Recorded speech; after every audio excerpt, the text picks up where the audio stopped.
I'm in the tech field, but also I get a bit scared as well. So I don't, I'm openly telling people on the podcast. I'm a bit scared. Like I've gone in my little man cave and just going to hibernate, just trying to process what's going on, or just forget about it and let it whack me in the face. Welcome to Happy Millionaire, a show about how to make profit with a positive impact and stay happy along the way. So today we're chatting about how to boost team motivation in 2023, what we mean by blissful failure, and we also run through Rupy's most impactful books that he's rereading in 2023. One of these books was The Mum Test by Rob Fitzpatrick. It helped me ask better questions and more deeply understand my customers. But first, we're going to get into our experiments with GPT-3 and what we found out. Enjoy. My weekly Spotify is so good at suggesting music to me that I would have never have searched, right? Like never in a million years would I have come across like some band that's got 500 listens, and then Spotify knows somehow through the magic of its algorithm that this is going to be a winner for Rupy. It's amazing, right? And this is like what's happening right now with artificial intelligence, artificial general intelligence, or whatever you want to call it, machine learning, is pretty phenomenal. I've had a few experiences.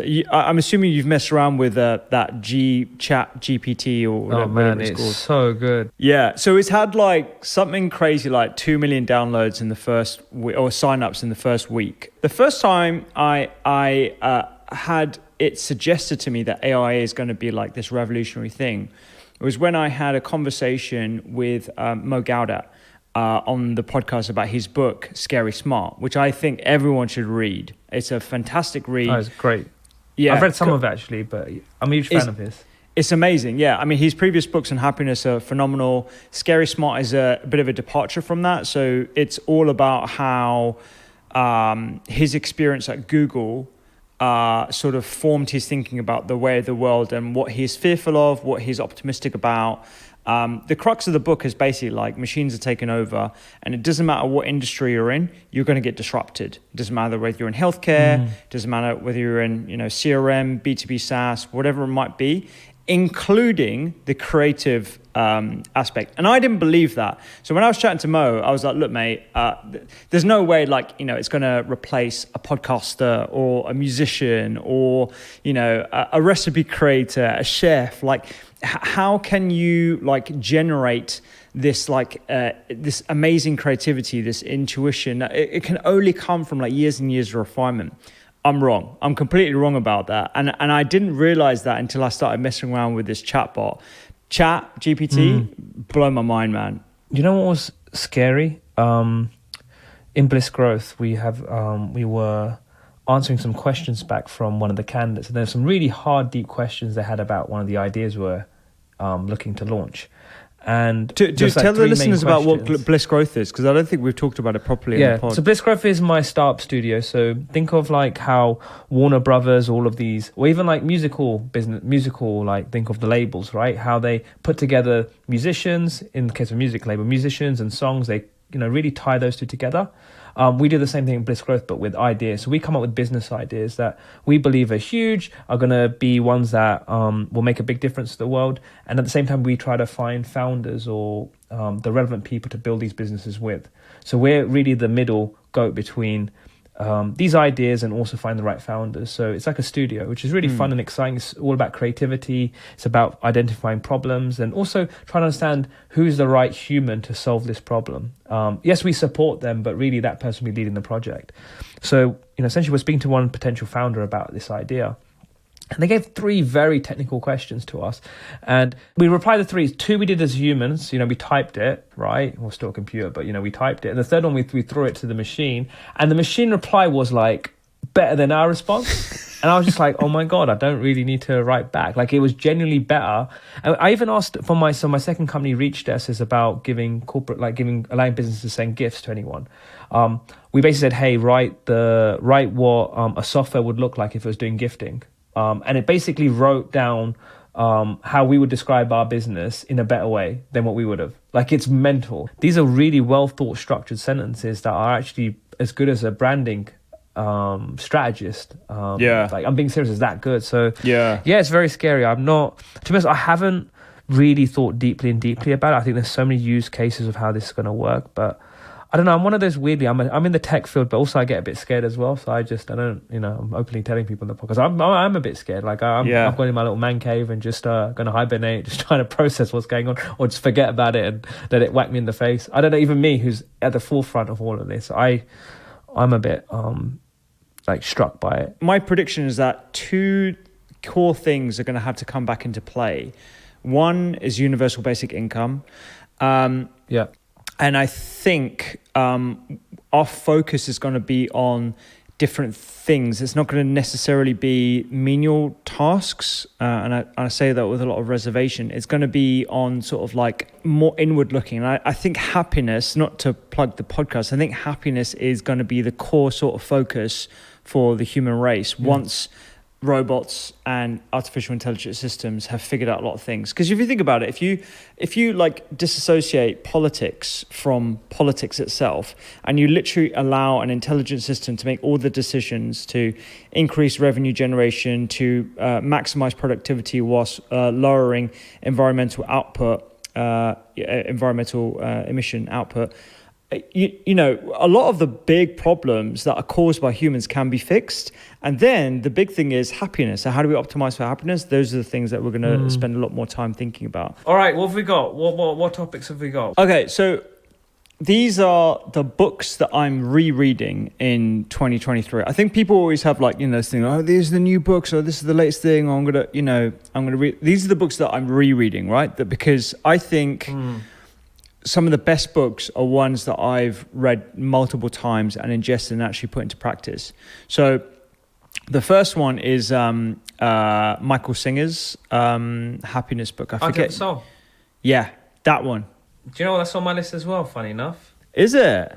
That's on my list. Yeah, I've read it probably 4 times, but I probably am going to reread that one. We have been trained, for whatever reason, we've been trained to judge, right? We are trained to judge other people, whether it's like they're in my way, I'm not in their way, you know, whether it's in the roads, whether it's you walking, whether it's email, whatever it is, in whatever environment, you are the superstar in your own movie and everyone else is sort of like, you know, cameo roles and characters. Supporters, yeah. Yeah, and Michael Singer talks about how you need to generate your own sort of happiness by trying to help other people be happy. And literally like he has this exercise where you're like in your head you're like, I'm sending love to you, whether you're meeting that person, whether you're just walking past them, like I'm just expressing love to you, I'm putting out love to you, I'm putting out love to, you know, this person, or via email or whatever. It sounds a little bit woo woo, but I consciously try and you know, generate that sort of like loving mentality every time I'm around and just interacting with people. And that actually makes me a lot more peaceful because it makes me a lot less judgmental. And I think we all have, particularly like working and living in urbanized environments, I think that really helps me personally. So yeah, that I think that's why that's a book I'm going to be rereading. Another one. So I just read The Mum Test. It is the book everyone who is even thinking about a business idea or perhaps... Can I guess what it is? It sounds so funny, this Mum Test, right?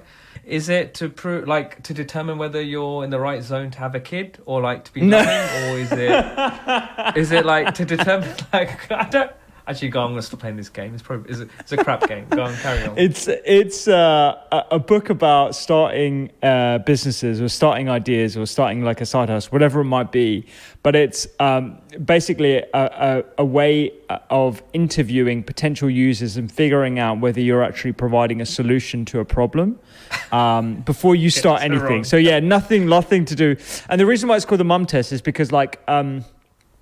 let's say you have an idea and you literally go to your mum. You're like, Mum, I've got this idea. And like, obviously, because she's your mum and she doesn't want to hurt your feelings, she's going to be like, oh, that's a great idea. Like, yeah. And you're like, you know, would you buy one? And she's going to be like, of course, yeah, I'd definitely buy that. Like 100%. Well done, son. You know, off you go. And then off you go and you think about the idea and whatever. Well, basically, to a less extreme level, your friends, your potential users or people that you know within your network are all mini versions of your mum who don't really want to offend you unless they're brutally honest, unless they're like, entrepreneurs themselves. They'll always be like, oh yeah, you know what, I would probably buy that. Oh yeah, and it's because of the you're exposing your vulnerability to that person. And just because of social norms, we never really want to sort of like take people down, particularly if you've already invested some money in it, or you want to quit your job, or maybe you've even quit your job already to like go ahead with this venture. You always constantly think, your friends are always looking out for you. And so the mum test is basically a way of asking questions about a potential business opportunity without revealing anything about your solution, and actually getting to the crux of the problem that you're providing a service for, or a product for, whatever that might be. And dude, it is a fantastic read. It's one of those books that is only like 3.5 hours to listen to. So it's a very thin book, my kind of book. And it's something that you can reread over and over again. It's got those actionable things. And so the way we now ask questions of our users is completely separate to the fact that we know that we're providing them with an app solution. Instead of us asking the question, how often do you use our app? Or like, what do you think about the recipes? Are they easy enough? Forget all that. That's assuming people love the app and use the app every single day or multiple times a week. We're like, what is the hardest thing about maintaining your healthy eating diet? Or what is the hardest thing about going for a shop? Or like, what is the thing that is the blocker for you when it comes to picking up your chef's knife and chopping an onion instead of like going for a takeout? Tell us about that. Yeah. That's where the gold lies. Yeah. And that's what the mum test is all about. Being a product manager is probably one of the most it involves the most psychology, because you have to try to ask things in such a way which are passive. Like, it has to be where you're going to get the right answer in that one moment. So I actually love reading product manager books just to help me understand how to ask questions to friends, in partners, in family, because sometimes you want opinions in a not like in a neutral way. 100%. And in product, you have to do it. Your whole business depends on it. So I find them great books to just help me realize what questions I should be asking and how. So I know someone who's probably listening is not a product manager, but I think they're so useful.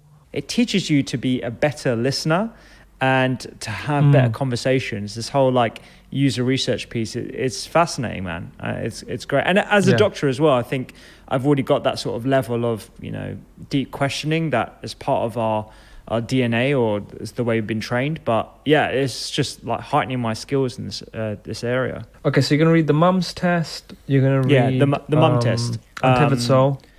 Michael Singer, and product-led growth. So I read that very recently.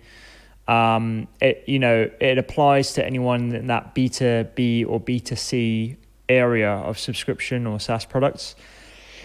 And, it describes the unsexy things of minimizing churn and maximizing retention, rather than, improving your top of funnel and improving your onboarding flow and acquiring more users. That's sort of like, the sexy stuff. It's kind of like, would you rather be the striker or the defender or goalkeeper? Like, everyone wants to be the striker, but actually, your defense and your goalkeeping is just as important. Talking of which, I'm sure you watched the World Cup.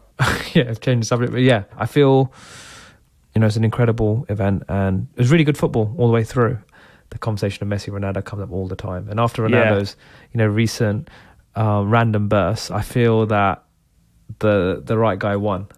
It's harsh, but I feel that I think that even all the Ronaldo lovers, they all even like I've spoken to a lot of those, and they even say that. Yeah, fair enough. Messi won. So, yeah. Everyone saw that like heart-wrenching moment when, love him or hate him, it doesn't really matter, where Cristiano left the field and he was just like crying his eyes out, because he was like, he knew he's never going to win a World Cup. He's never going to win, one of those major trophies. When I saw that Yogi Sadhguru live, he said something which was very related to this, I think. He said that in life, you need to learn how to be a blissful failure. And what he meant by that is that you can have all the dreams. We're going to have so many dreams, all of us, like every single person, right? Big dreams, little dreams. And the truth is that unfortunately on our last day, it's very likely that we may not hit some of them, right? It's just natural. We're not going to hit them. There'll be certain things that we want to have, like maybe it's moments with our parents, or winning some form of like award, or some moment with your child you want to have, and it's not going to happen, right? And you got to learn how to be a blissful for that failure. So it's like you have to accept failing and do it in a blissful way. So if you can have that mindset today, and just realize that, hey, look, I'm a blissful failure, and I know I am right now. Even today, I've accepted that. That has actually been one of the shifts I made, which has helped me. That's a sick expression. I'm going to use that. Or did you have any more books? Or no, those are my key books. The those other are one three, is Inspired, the Magic Three. But that's basically another sort that's a good one as well. I love that book. For anyone who's starting a tech project or tech company, Inspired is like a must read. If you're a non-tech founder, you need to read that book. All right, so why don't you do a quick summary on the 4 books, 1 lines of each one? All right, Michael Singer, all about happiness. Product-led growth, all about how to generate more revenue through doing the unsexy things as well as the sexy things. The Mum Test is about how to ask better questions to figure out exactly what your product should do or should strive to do. And Inspired is basically about how you should structure your product teams, your tech teams, and think about who you should have on your org chart. Love it. All right, so those are Rupy's books to wrap up the year. No, to start the year, man. Reread to start the year. Okay, reread start of the year. That's good. Yeah. Okay, so I was going to start a thread to try to help anyone who's running a business or running a team, because right now, I know what's on everyone's mind. Everyone is a bit stressed, a bit worried for 2023. It's not been an easy 2022 for everyone, right? You've got the political stuff, you've got, loads of cuts at work, and, the truth is, we're probably not seeing the last of it. It is, everyone knows 2023 is not looking that good, right? And I've spoken to so many founders, so many people that manage teams, and they're all a bit worried. Like, how do I keep my team motivated in 2023? Like, what are things I can do? I've invested in lots of companies. I've obviously work alongside many companies, the ones I've created, and I've tried to put together 4 different things that people can do so that 2023 can be a great year. And this is all around the team.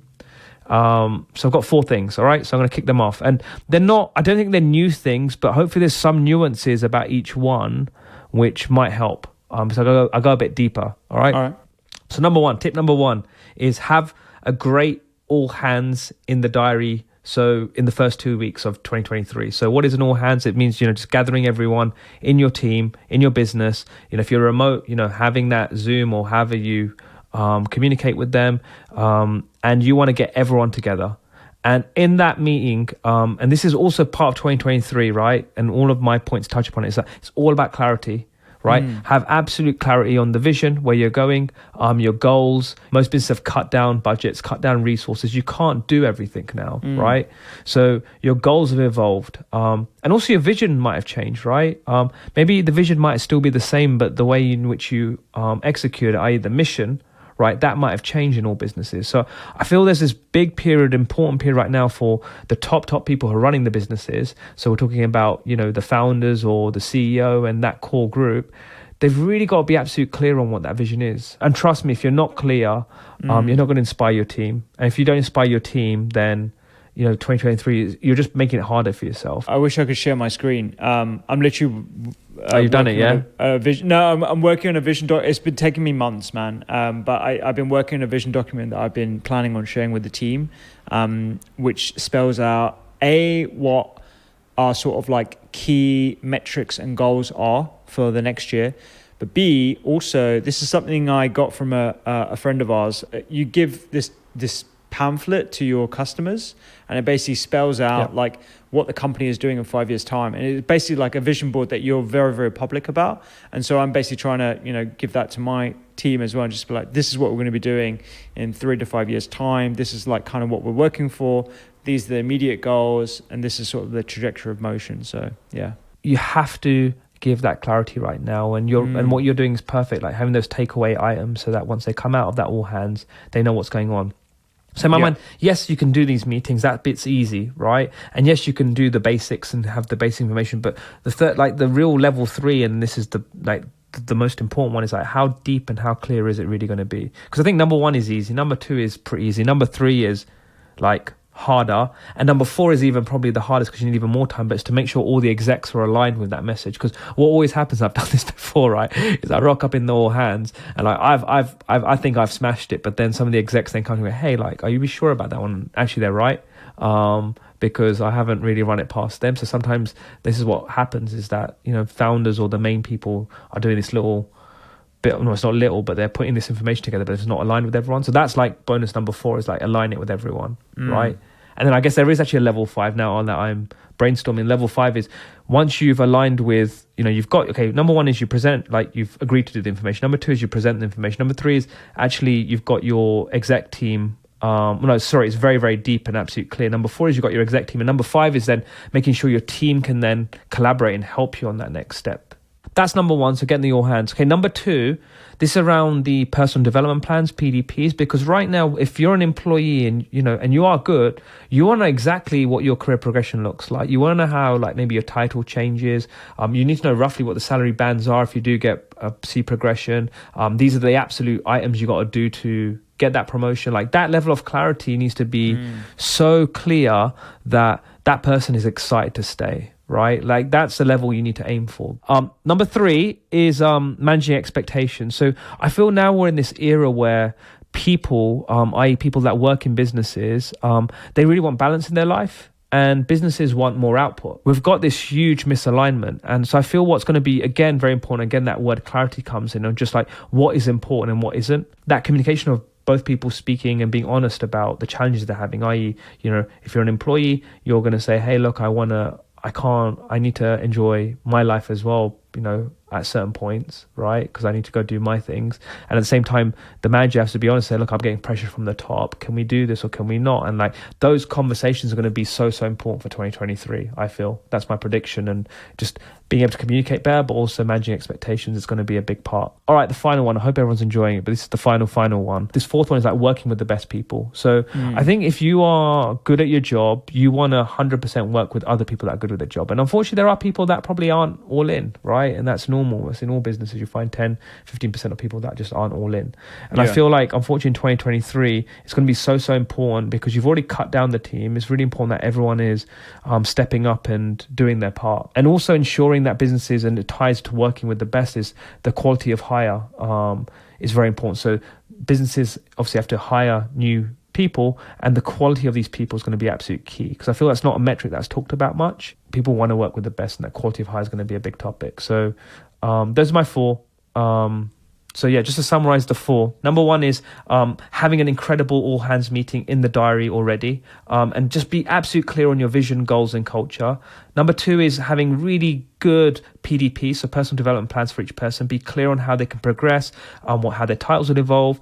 Number 3 is managing expectations with your team, because I know there's so much to get done, and you know your team member is already stressed and got loads of items on. So just be absolutely clear on what needs to be done. And number 4 is making sure that you as a manager are hiring the best people for your team.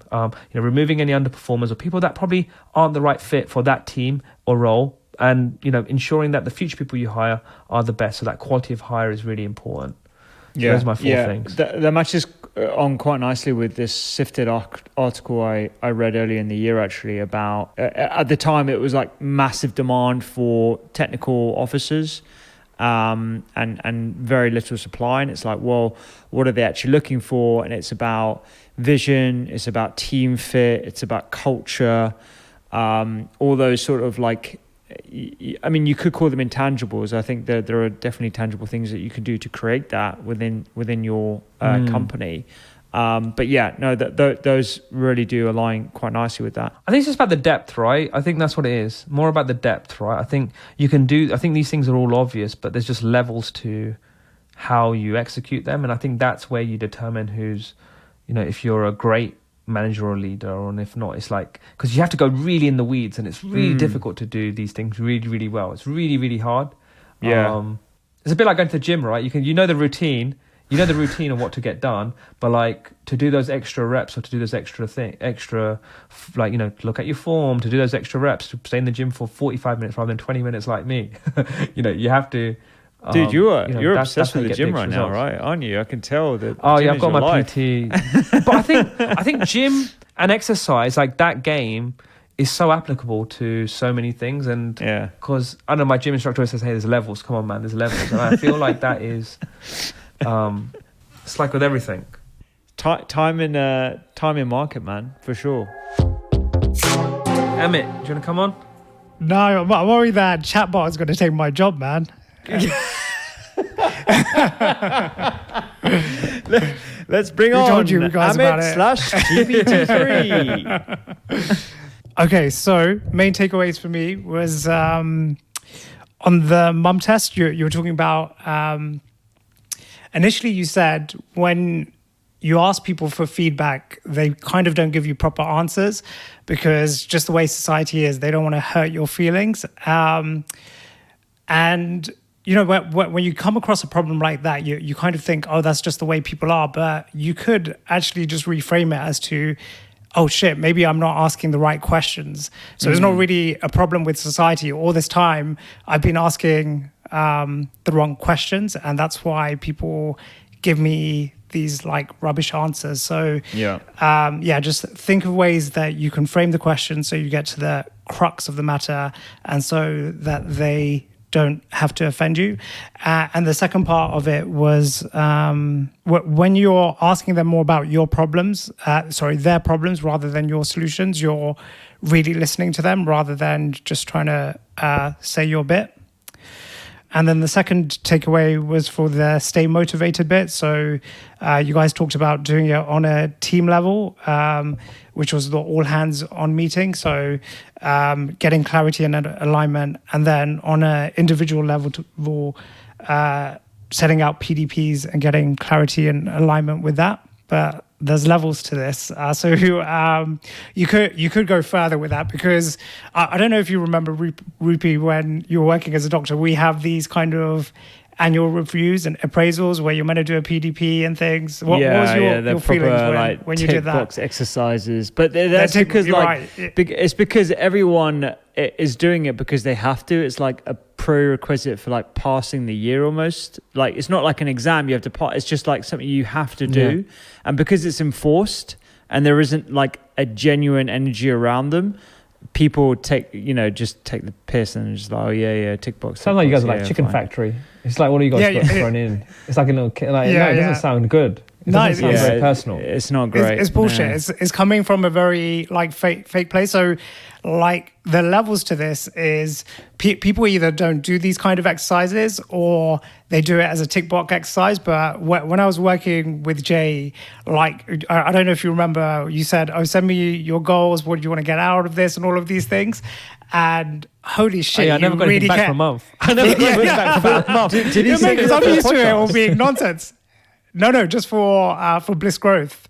And oh wow, mate, you really cared about it. You were like, okay, let's go through it. So like to do these things and not go through the motions, to really mean it. So if you're a manager, really care about it, or even if you're the person who's being reviewed, you can go into it with like a more of a genuine lens and really trying to get things out of it. Yeah, that's really cool. I kind of feel that I missed out on that PDP for this podcast, man. What the hell? We didn't have one. Oh, it wasn't for the podcast. It was for the, I can do one. But I want it for the podcast, though. We're doing a project together. I should be doing my PDPs, man. Come on.